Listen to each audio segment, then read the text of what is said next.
nama saya Emerson Yupandi dari kelas PWKA. Pada kesempatan kali ini, saya akan menyimpulkan materi terkait pembelajaran untuk mata kuliah pengendalian pembangunan dari pertemuan 1 hingga terakhir. Di sini yang pertama yaitu KKPR.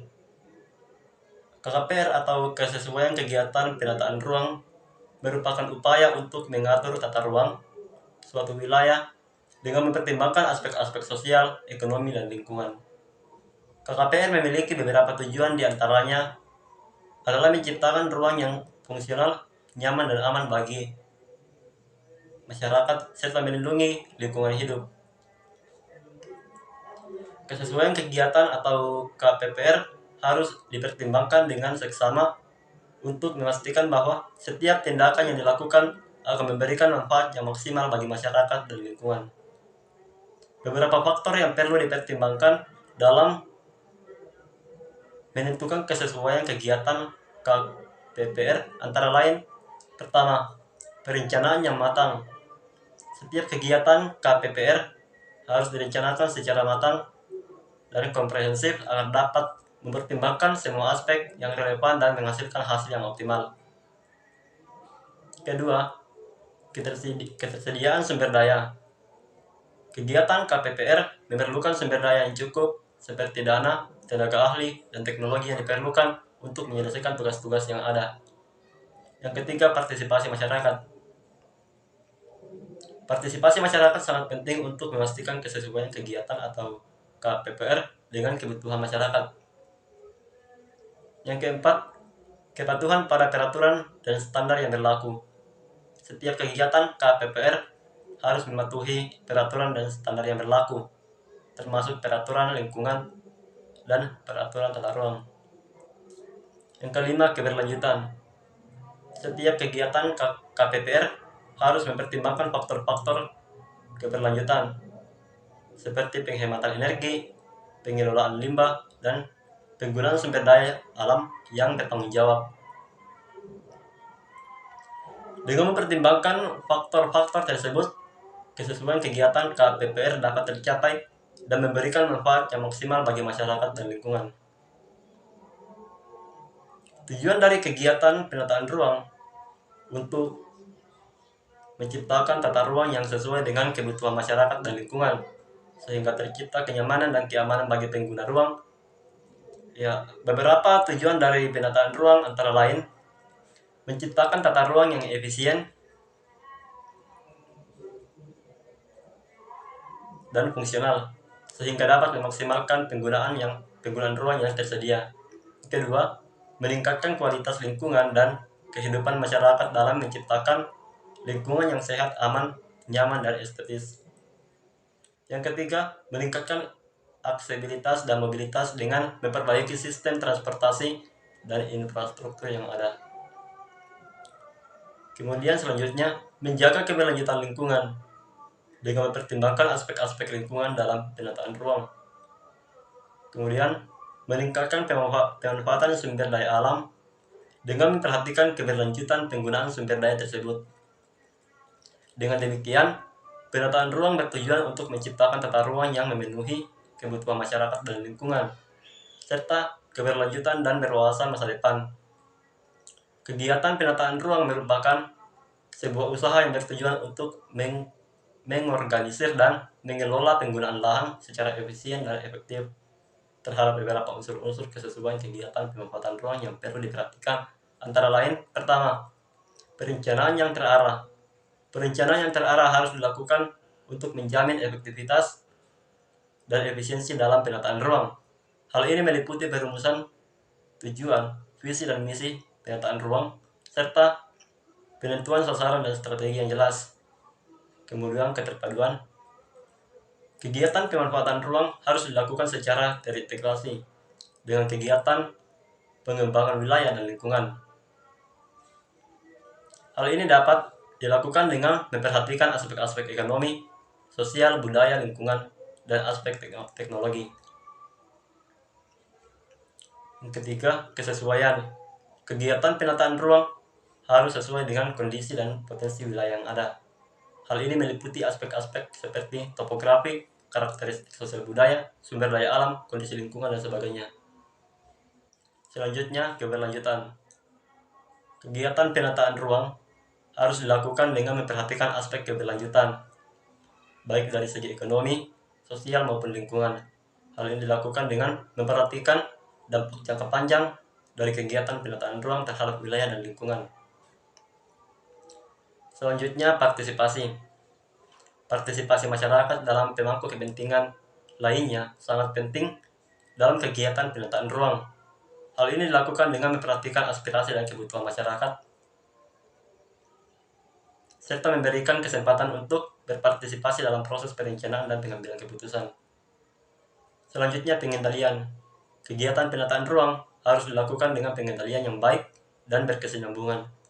Hal ini dilakukan dengan mengembangkan mekanisme pengendalian yang memadai, seperti regulasi dan standar-standar teknis, serta mengembangkan sistem pemantauan dan evaluasi yang efektif.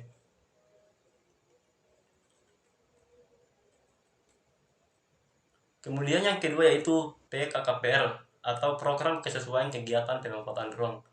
Merupakan suatu rencana atau strategi yang mengatur penggunaan lahan atau ruang yang ada sesuai dengan kebutuhan dan potensi masyarakat setempat, serta mempertimbangkan faktor-faktor yang mempengaruhi ketersediaan dan kualitas ruang. Program ini bertujuan untuk menciptakan lingkungan yang optimal dan kegiatan manusia, melindungi lingkungan alam sekitar, serta mengoptimalkan pemanfaatan sumber daya yang ada. Program kesesuaian kegiatan pemanfaatan ruang biasanya disusun oleh pemerintah atau badan-badan tertentu yang bertanggung jawab dalam mengatur penggunaan ruang, seperti Dinas Tata Ruang dan Permukiman, Badan Pertanahan Nasional, dan Badan Pengelolaan Lingkungan Hidup.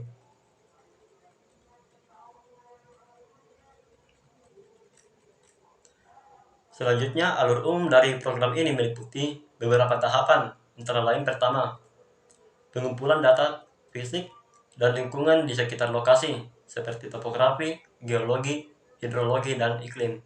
Kedua, pengumpulan data tentang penggunaan lahan di sekitar lokasi, seperti jenis kegiatan dan intensitasnya. Ketiga, analisis dan evaluasi dan data fisik dan lingkungan serta data penggunaan lahan. Keempat, penentuan kriteria dan parameter kesesuaian antara kegiatan atau penggunaan lahan dengan karakteristik fisik, lingkungan, dan sekitarnya. Yang kelima, penilaian kesesuaian kegiatan atau penggunaan lahan berdasarkan kriteria dan parameter yang telah ditentukan. Selanjutnya, pengembangan rekomendasi penggunaan lahan yang sesuai dengan karakteristik fisik dan lingkungan di sekitarnya. Kegunaan dari program kesesuaian kegiatan pemanfaatan ruang yaitu untuk membantu dalam pengambilan keputusan tentang penggunaan lahan yang paling tepat untuk suatu kegiatan. Dengan menggunakan program ini, dapat dihindari penggunaan lahan yang tidak sesuai dengan karakteristik fisik dan lingkungan sekitarnya, sehingga dapat mengurangi dampak negatif terhadap lingkungan dan meningkatkan efisiensi penggunaan lahan. Selain itu, program ini juga dapat membantu dalam perencanaan penggunaan lahan secara terintegrasi dan berkelanjutan. Kemudian yang ketiga yaitu RKKPR atau Rekomendasi Kesesuaian Kegiatan Pemanfaatan Ruang. Merupakan sebuah saran atau rekomendasi yang diberikan berdasarkan analisis terhadap kondisi ruang dan kegiatan yang akan dilakukan di dalamnya. Rekomendasi ini bertujuan untuk memastikan bahwa penggunaan ruang terhadap tersebut sesuai dengan peruntukannya dan tidak menimbulkan dampak negatif pada lingkungan sekitarnya. Dalam memberikan rekomendasi kesesuaian kegiatan pemanfaatan ruang, perlu dilakukan studi kelayakan dan analisis terhadap faktor-faktor yang mempengaruhi penggunaan ruang, seperti peraturan yang berlaku, seperti karakteristik lingkungan sekitar, potensi dampak lingkungan, kebutuhan penggunaan, dan regulasi dan peraturan yang berlaku. Dengan memperhatikan faktor-faktor ini, rekomendasi yang diberikan dapat lebih tepat, sasaran, dan meminimalkan resiko dampak negatif dan pada lingkungan sekitarnya. Rekomendasi kesesuaian kegiatan pemanfaatan ruang merupakan proses penilaian dan analisis untuk menentukan kecocokan suatu kegiatan dengan suatu lokasi atau ruang. Fungsi kegunaan dari rekomendasi kesesuaian kegiatan pemanfaatan ruang antara lain: pertama, memaksimalkan penggunaan ruang dengan melakukan analisis kesesuaian. Dapat dipastikan bahwa suatu kegiatan yang akan dilakukan di suatu ruang akan benar-benar memanfaatkan ruang secara maksimal. Kedua, menjamin keselamatan dan keamanan. Analisis kesesuaian juga dapat mempertimbangkan faktor keselamatan dan keamanan dalam suatu kegiatan, sehingga dapat meminimalisir risiko terjadinya kecelakaan atau hal-hal yang tidak diinginkan. Yang ketiga, mengurangi dampak lingkungan. Dengan menentukan kesesuaian kegiatan dengan lokasi yang tepat, maka dapat dihindari dampak negatif terhadap lingkungan sekitar seperti polusi, kerusakan lingkungan, atau konflik sosial. Yang kelima, meningkatkan efisiensi dan produktivitas. Kegiatan yang tepat di tempat yang tepat akan meningkatkan efisiensi dan produktivitas sehingga dapat meningkatkan kualitas dan kuantitas hal yang dihasilkan. Kelima, memastikan keberlanjutan dengan mempertimbangkan kesesuaian kegiatan dengan lokasi yang tepat. Dapat dijamin keberlanjutan kegiatan tersebut dalam jangka panjang sehingga dapat memberikan manfaat secara berkelanjutan bagi masyarakat dan lingkungan sekitar. Kemudian dasar hukum dari RKPPR yaitu Undang-Undang Nomor 11 Tahun 2020, Peraturan Menteri Nomor 21 Tahun 2021, Peraturan Menteri ATR BPN Nomor 13 Tahun 2021. Selanjutnya yang terakhir yaitu SPPR atau sinkronisasi program pemanfaatan ruang, merupakan proses penyelarasan dan pengaturan penggunaan ruang secara efektif dan efisien dalam suatu program atau proyek.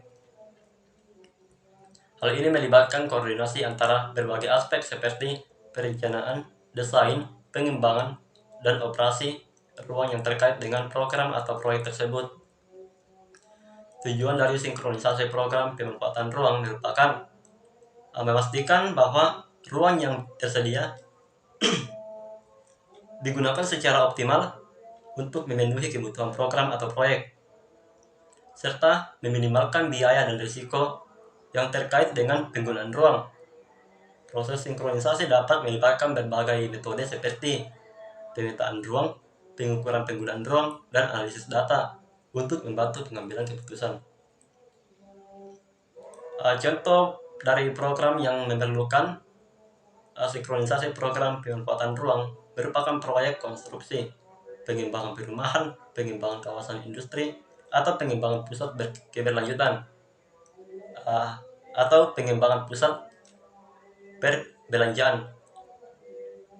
Dalam hal ini, sinkronisasi program pemanfaatan ruang dapat membantu dalam mengatur penggunaan ruang untuk mencapai tujuan proyek dengan cara yang paling efektif dan efisien. Baik, sekian dari materi saya.